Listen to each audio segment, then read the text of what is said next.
Hello नमस्कार दोस्तों, आप सभी का स्वागत है आपके अपनी YouTube channel the learner bye R K में। फ्रेंड्स, आज की इस वीडियो में हम लोग पढ़ने वाले हैं ज्योग्राफी का most important topic solar system यानी सौरमंडल के बारे में। फ्रेंड्स, इस वीडियो में हम लोग सौरमंडल का सबसे पहले थ्योरी सेशन को कंप्लीट करेंगे। उसके बाद इस टॉपिक से रिलेटेड जो भी प्रश्न उत्तर होंगे उसको हल करेंगे। फ्रेंड्स, मैंने इस वीडियो में उन सभी प्रश्नों को लिया है जो आपके एग्जाम व्यू से बहुत ही इंपॉर्टेंट होने वाला है। इस तरह का प्रश्न आपको अपने पेपर में डायरेक्ट देखने को मिलेगा। तो चलिए वीडियो की शुरुआत करते हैं। सबसे पहले समझते हैं सौरमंडल क्या होता है। सूर्य एवं उसके चारों ओर चक्कर लगाने वाले ग्रह, उपग्रह, धूमकेतु, उल्काओं तथा क्षुद्र ग्रह तथा अन्य आकाशीय पिंडों के समूह को सौरमंडल यानी सोलर सिस्टम कहते हैं। तो फ्रेंड्स, सोलर सिस्टम के बारे में हम लोग जानते हैं क्या है कि सूर्य और उसके चारों ओर चक्कर लगाने वाले सभी आकाशीय पिंडों को हम लोग क्या कहते हैं? सौरमंडल कहते हैं। तो सौरमंडल में कुल कितने ग्रह हैं? तो सौरमंडल में कुल 8 ग्रह हैं। कितने ग्रह हैं? 8। सौरमंडल में सबसे बड़ा ग्रह कौन सा है? तो वो हो जाएगा बृहस्पति। और सबसे छोटा ग्रह कौन सा हो जाएगा? वो हो जाएगा बुध। फ्रेंड्स, सौरमंडल में जो ग्रह है वो सूर्य के चारों ओर एंटी क्लॉकवाइज डायरेक्शन में घूमती है, जबकि शुक्र और अरुण ग्रह जो है यह अन्य ग्रहों के विपरीत क्लॉकवाइज डायरेक्शन में सूर्य के चारों ओर चक्कर लगाती है। जिस वजह से इन दोनों ग्रहों में जो सूर्योदय होता है वो पश्चिम में होता है और सूर्यास्त जो होता है पूरब में होता है। जबकि हम लोग जानते हैं जैसे पृथ्वी में सूर्योदय पूरब में होता है और सूर्यास्त पश्चिम में होता है, क्योंकि पृथ्वी जो है यह सूर्य के चारों ओर एंटी क्लॉकवाइज डायरेक्शन में चक्कर लगाती है।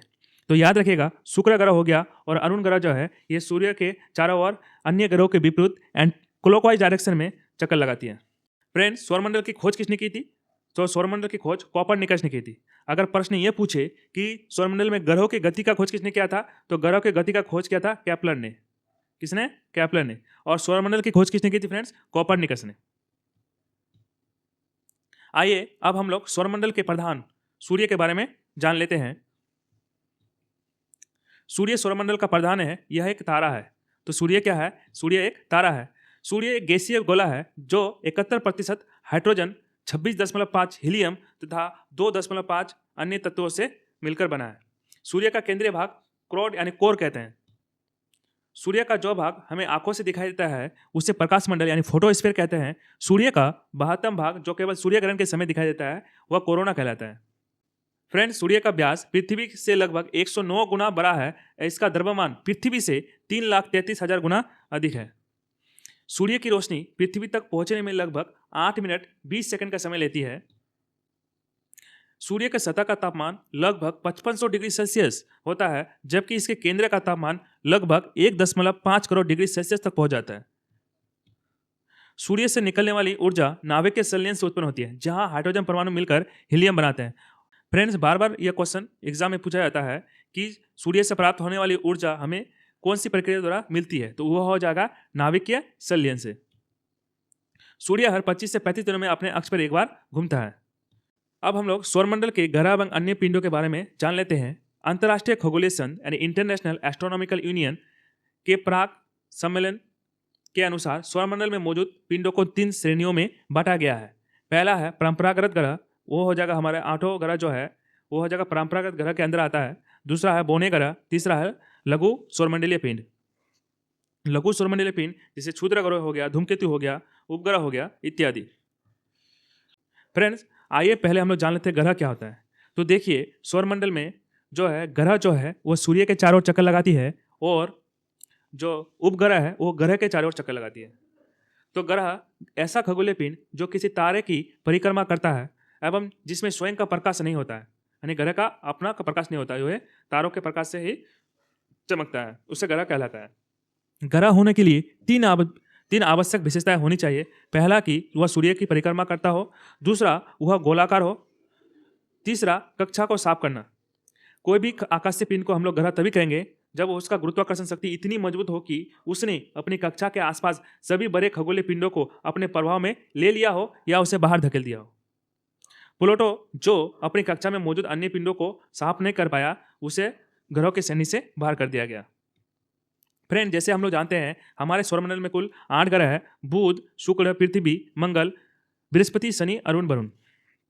लेकिन फ्रेंड्स, जो 2006 से पहले हम लोग कुल 9 ग्रह के बारे में पढ़ते थे, उन अभी वर्तमान में कुल 8 ग्रह है। तो एक ग्रह गया कहाँ? तो एक ग्रह जो था वो प्लूटो था, जिसे 2006 में जो है उसे ग्रह की श्रेणी से बाहर कर दिया गया।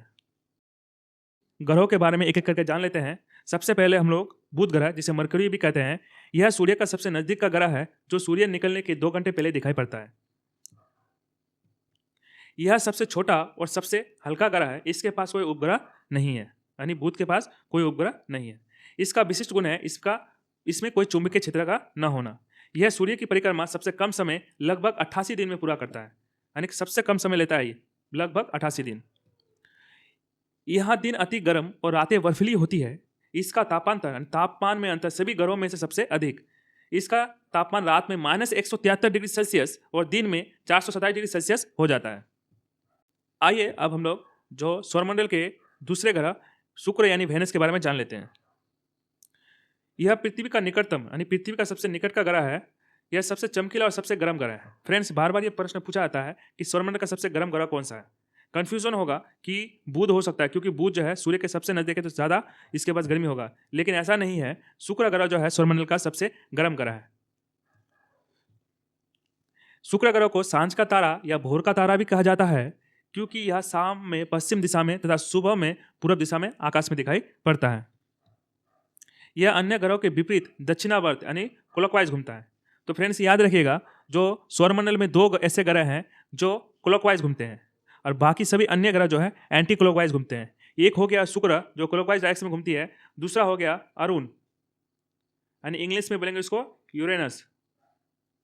ये दोनों ग्रह जो है हमेशा क्लॉकवाइज घूमती है, यानी अन्य ग्रह के विपरीत दिशा में घूमती है, जिस वजह से इन दोनों ग्रहों में सूर्योदय जो होता है यानी सूर्य जो उगता है यहाँ पर पश्चिम में और सूर्य जो डूबता है यानी सूर्यास्त यहाँ पर पूर्व दिशा में होता है।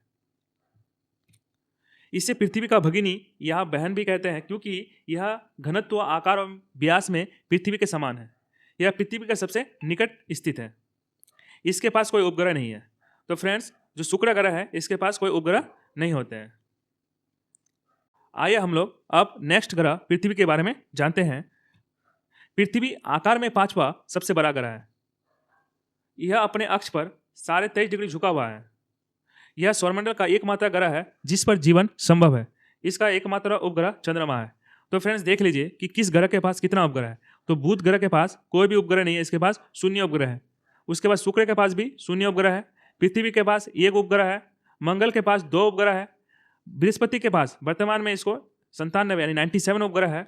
शनि के पास सौरमंडल में सबसे अधिक 274 उपग्रह है। अरुण के पास 28 उपग्रह है और वरुण के पास 14 उपग्रह है। इसको याद कर लीजिएगा, नोट डाउन कर लीजिए इसे।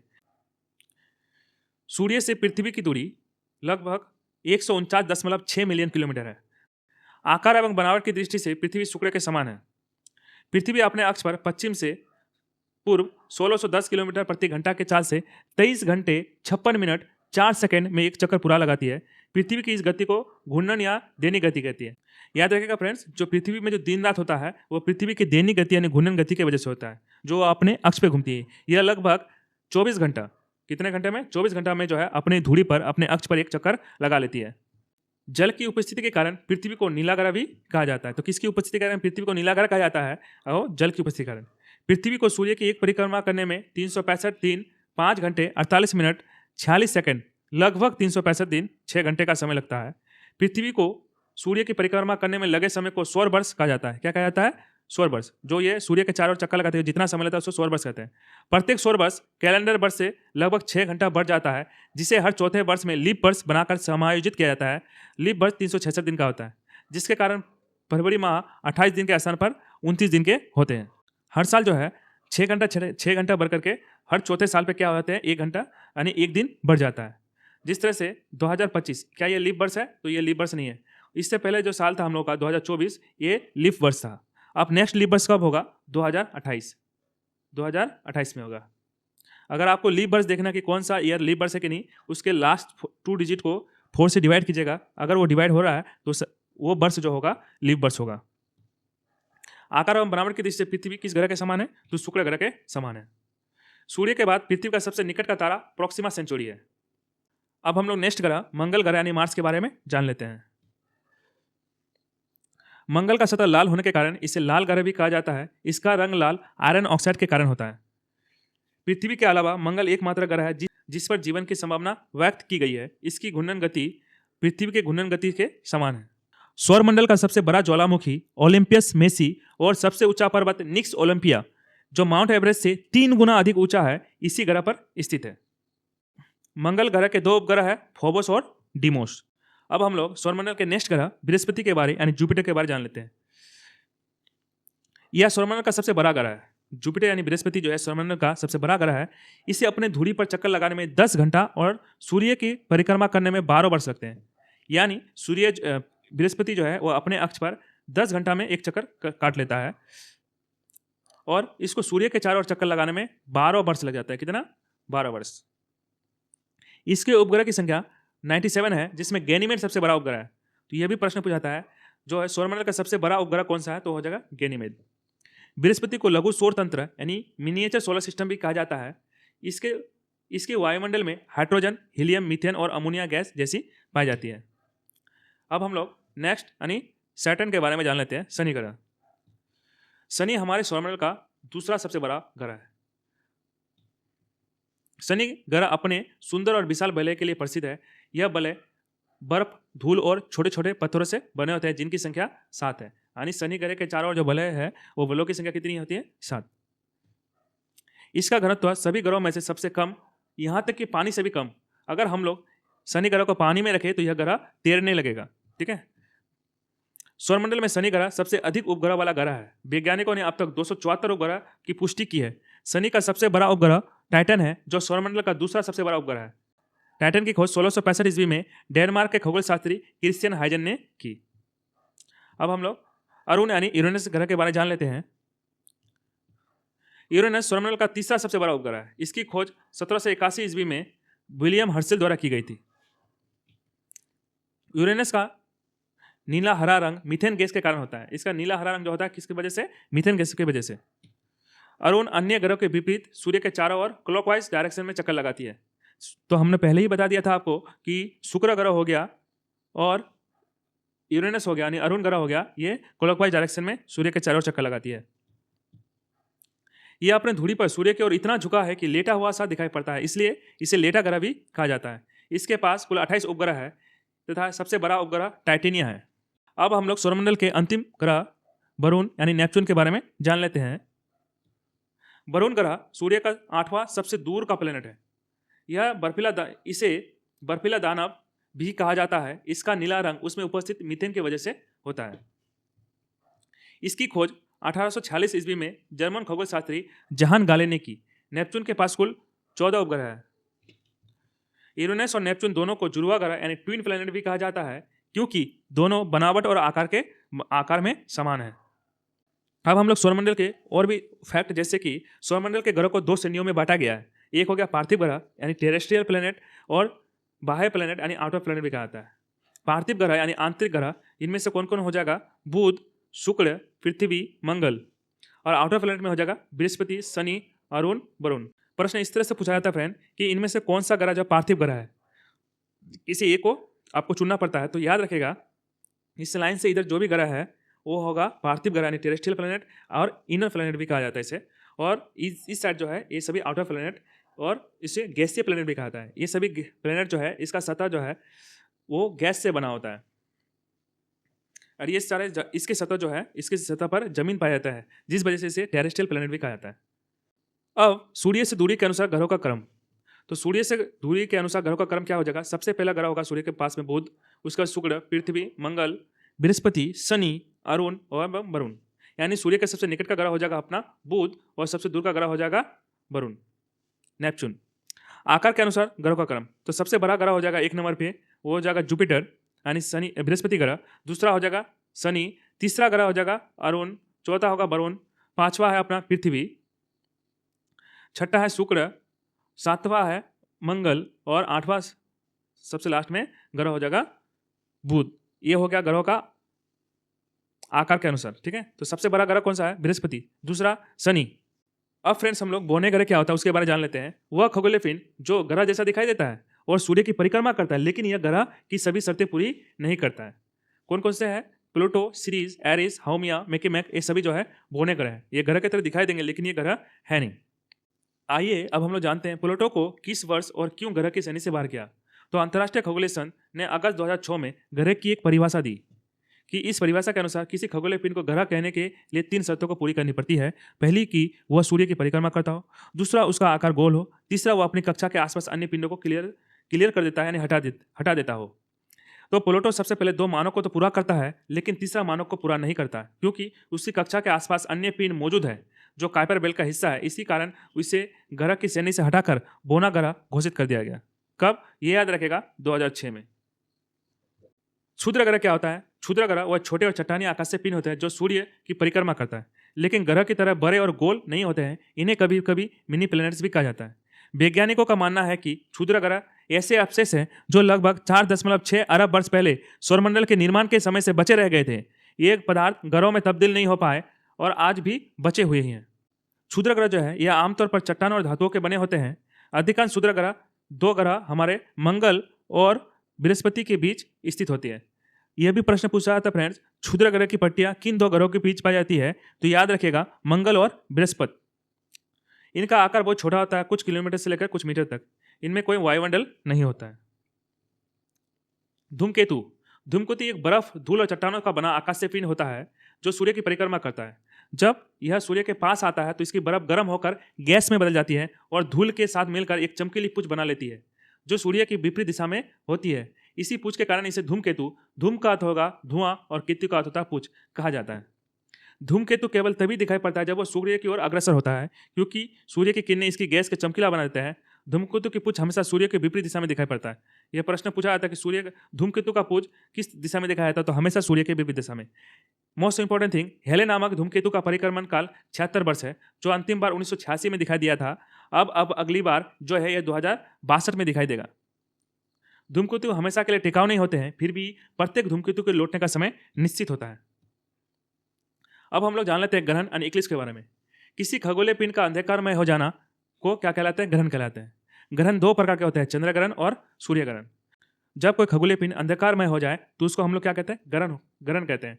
तो ग्रहण 2 प्रकार के होते हैं, चंद्र ग्रहण और सूर्य ग्रहण। चंद्र ग्रहण कब होता है? जब पृथ्वी सूर्य और चंद्रमा के बीच आ जाती है।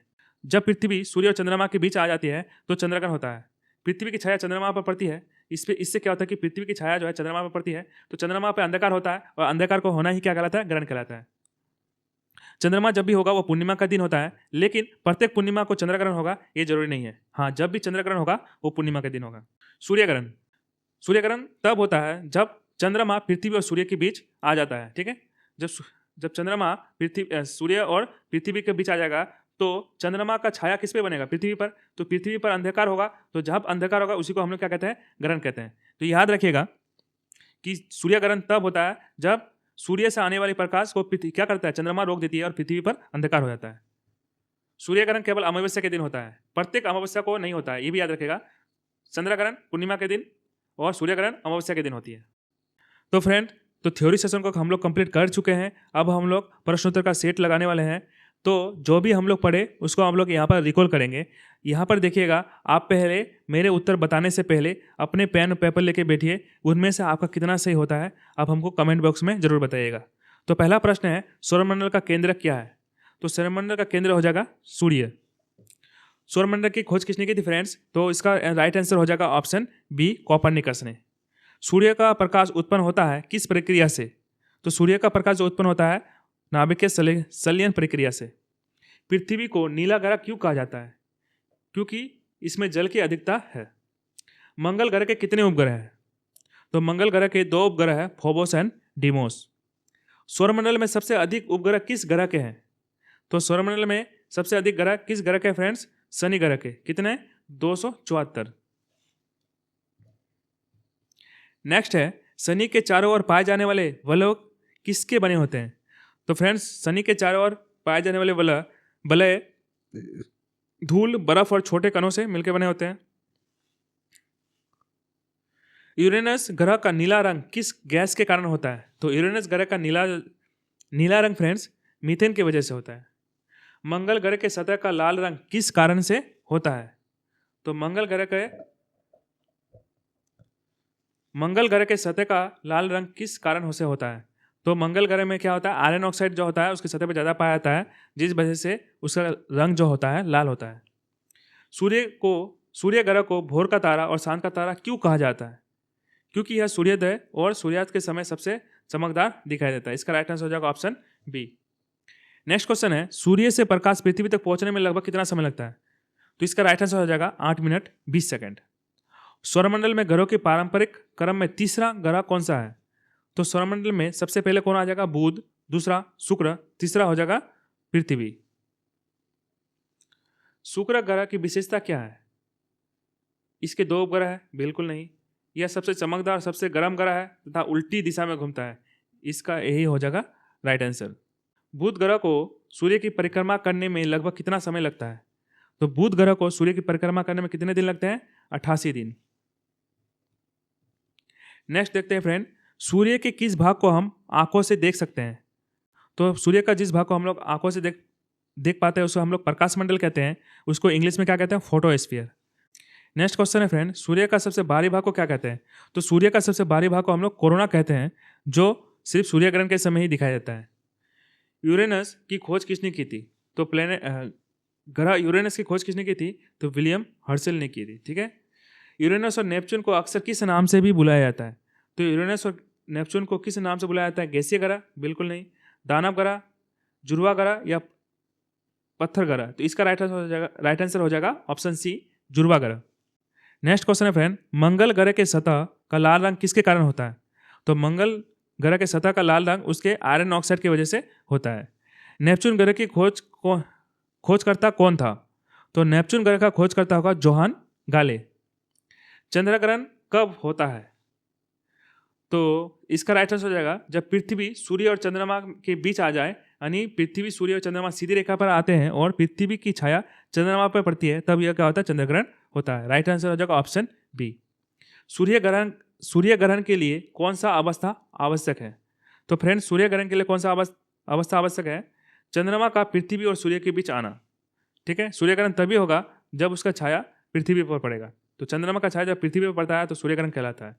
तो यहाँ तक हम लोगों का वीडियो कंप्लीट होता है फ्रेंड्स। आपको यह सेशन कैसा लगा कमेंट बॉक्स में जरूर बताइएगा। अगर वीडियो पसंद आ रहा है फ्रेंड्स तो इसको अपने दोस्तों के पास शेयर जरूर करें और चैनल को सब्सक्राइब करना ना भूलें। धन्यवाद।